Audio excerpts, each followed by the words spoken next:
welcome back to our show, your show, Let's Talk Stocks. In studio with us this morning is Miss Gabrielle Burgess, and she's CEO of Suga Lifestyle. Sounds sweet, doesn't it? Welcome to the show, Gabrielle. Thank you. Yes, it is sweet. It's SUGA, no R though, the good sugar, and I don't sell candy. All right, so tell us about Suga Lifestyle. Who are you? What you do? Well, I do a lot of things. I offer a cocktail of services. So as I go through it, you'll see that it is a lifestyle because I facilitate promoting local businesses, focusing on the MSME sector via my pop-ups and expos held throughout the year. And I also do personal training and sports nutrition and health seminars, right? And I produce paintings for sale of art, paintings and decor for sale of art.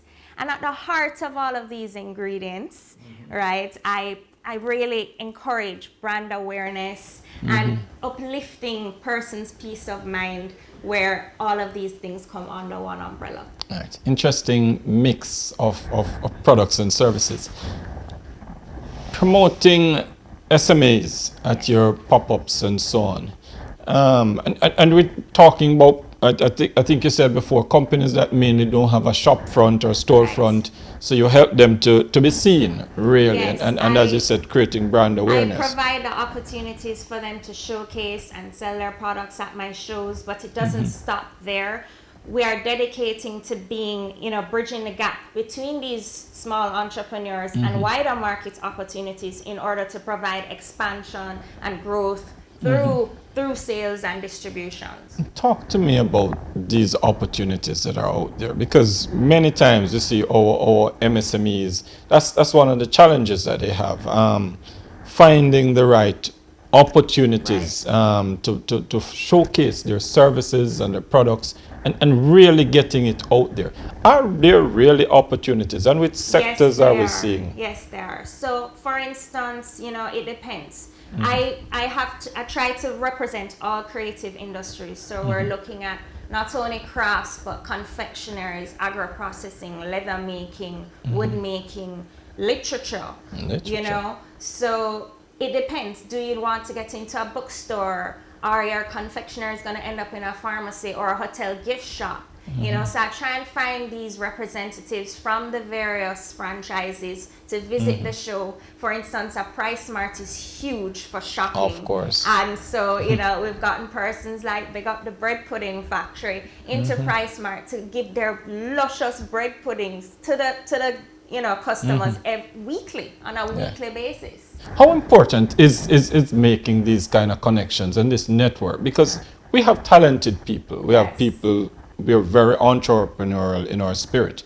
And we can do things. But a lot of the times we're good at the part of the business that we do, making these connections, getting them to the places where they need to be. Business is hard, so it's important to do this so they do not become disenchanted with business. The more business that comes your way, the more motivated you are to keep producing, to keep offering your services. So it's important to keep this chain going and provide a sustainable means or opportunity to do this via the shows. And so I'm looking to expand outside of Kingston and going to tourism areas as well.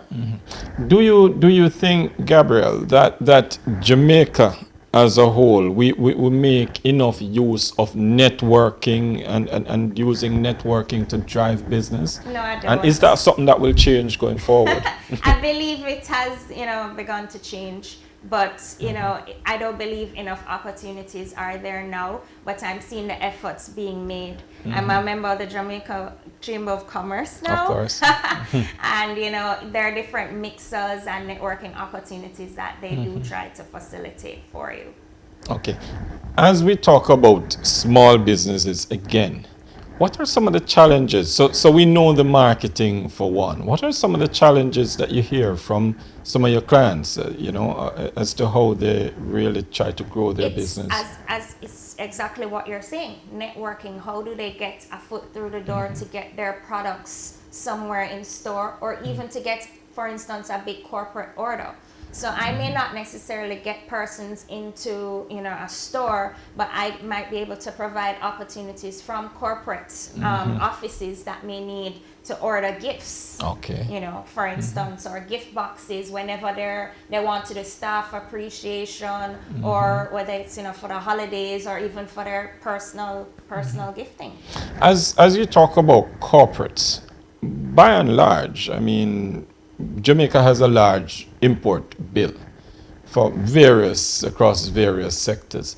Do you think that corporates and the big buyers are doing enough to take a look at what we have locally? We're starting to. We're starting. And you're leading that process. I am. Tell me about the other businesses, Gabrielle. See, we've been seeing a plethora of whether it be personal training, personal financial training, health training, a number of these things keep popping up in more recent times. Is Jamaica becoming one of the first world countries in terms of how we look at ourselves as individuals? We're definitely becoming more health conscious. You can see it from the menus at restaurants, what we're getting in the supermarkets. So we're definitely heading in the right direction, I think. And, you know, putting on marathons, things like that, trying to keep people active. So we're getting there. We're getting there, yes. In terms of the arts, though, are we really into arts as we think? Well, this is how it all began for me, you know. I've been painting from a little girl. Okay. Represented both my prep and high school, Immaculate. Okay. And it's very therapeutic for me, and it's basically helps to pay for my textbooks for university. Right. Okay. You know, I found, you know, that doctors love to have paintings in their offices. You know, started there. Perhaps they were just supporting me at that stage. You know, I don't mind, I'll take it. But I had my aha moment when I moved out on my own, and I said, why buy paintings when I can paint them myself? And, you know, build a network where, you know, there are other persons in my position just starting out in their new homes or apartments. And, you know, the network grew, and I just continued with GW Art. Yes. Okay. And do you think there's a decent market locally? There is a decent market, but it can be slow for art. People have different eyes for art in Jamaica. I think that we have an appreciation for vintage art. Oh, yes. Meaning, you know, just a certain, probably 5 local artists that they may buy from all the time because of a certain look. I think I'm more modern and more graphic. I may do even better on a European, you know, circuit. So, you know, there are still opportunities depending on what kind of art you do. You just need to find them. The information is there, and that's how I like to help to facilitate, you know, these services. Find the local and retail, you know, channels. How can you get your products out there? So there are fairs, you know, in Europe that will ship your pieces there. Okay. Just to enter, they'll pay the shipping, all of these things. So, you know, that's all in the future for me. I'm looking forward to it. It's slow now, you know. I can tell you across the board, because we had a boom during COVID where people were stuck at home. Yeah, How can I be here and be happy at home? So people were buying a lot of art and decor. But now that they're going out, they're interested in spending to travel and, you know, apparel and accessories. Yes. Where are the big opportunities for Jamaican creatives?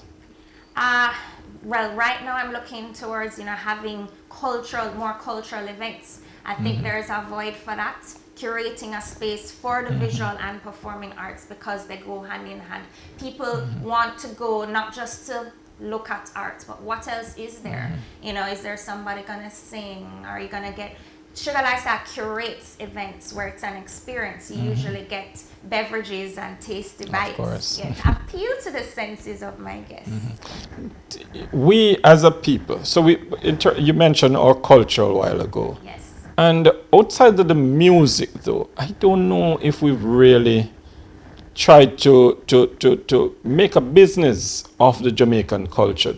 People love the culture, but we seem to just take it for granted. Well, we like to see when persons get really big first. And I think, you know, that's it's a pet peeve of mine where even corporate, just to give small businesses opportunities, they wait until probably, you know, they hear everybody talking about it and then they hop on, you know, the bandwagon. Why not help them from the starting stage? See their vision, see my vision. Yeah. And what about export markets, both across the board for small business, creatives, artists? Jampro is doing a good job with, you know, helping to facilitate those things. So, you know, there is assistance there. There's still some, you know, issues with logistics and shipping in terms of breaking down costs, because remember, you don't want to be selling your items for an arm and a leg because of shipping. So right now there are a lot of startups that are going to start facilitating shipping, even not just, you know, exporting, but island-wide, making things easier for small entrepreneurs. And so the sky's the limit, and you think opportunities will abound for small businesses in the future? I think COVID was a good thing because you have a lot of persons really, really using and banking on their creativity. If there was one thing that you would leave to young entrepreneurs, creatives, what would that one thing be as we look to wrap this interview? I have to give you 1+1. Go ahead. You're gonna get a lot of no's. I'd never believe it. I always heard it because I'm not used to being told no. Right? But get used to it and just know that you keep pushing on those doors, because as the others close, one should open. Absolutely. And when you go anywhere, you should always show up, but not only show up, stand out. Great piece of advice and great way to end the show this morning. Not just show up, but stand out. Somebody will see you. Don't take no for an answer. What a great way to end the show today. As we always say here on Let's Talk Stocks, we give you information to make better financial decisions. Come back with us tomorrow morning at 9 when we'll have another great show lined up for you.